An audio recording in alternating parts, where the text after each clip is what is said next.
چایی.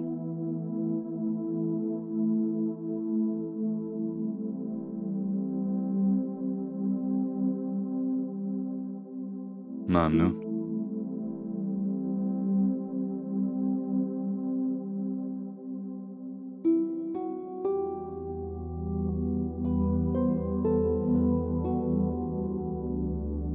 من شرمنده‌ام.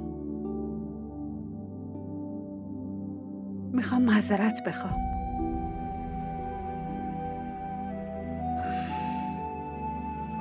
چه فایده داره عذرخواهی کردن وقتی قراره تکرار بشه؟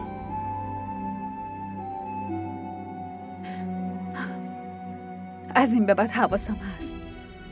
هر دفعه همینو میگی. ببین شهزاد، قول میدم تکرار نشه.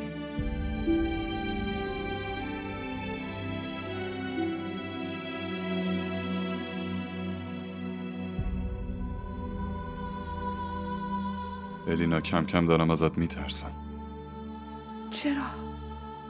چرا باید از من بترسی؟ میترسم چیزی بگم و تو عصبی شی، داد بزنی و گریه کنی.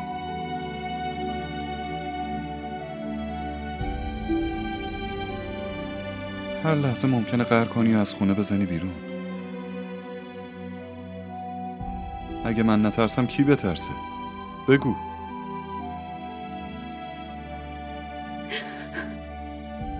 تکرار نمیشه. بهت قول میدم.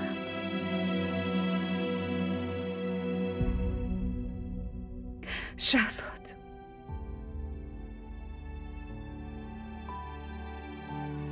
میخوام برم پیش یه روان پزشک. لطفا. روان پزشک؟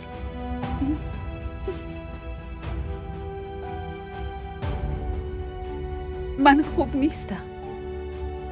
این رفتارم نرمال نیست. فکر کنم باید برم دکتر.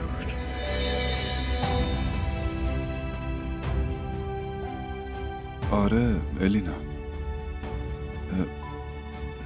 الینا،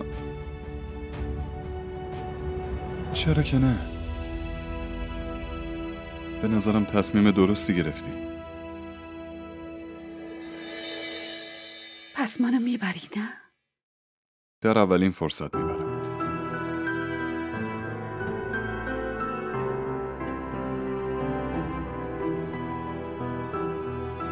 حالا منو میبخشی؟ خیلی وقت بخشیدمت. واقعا؟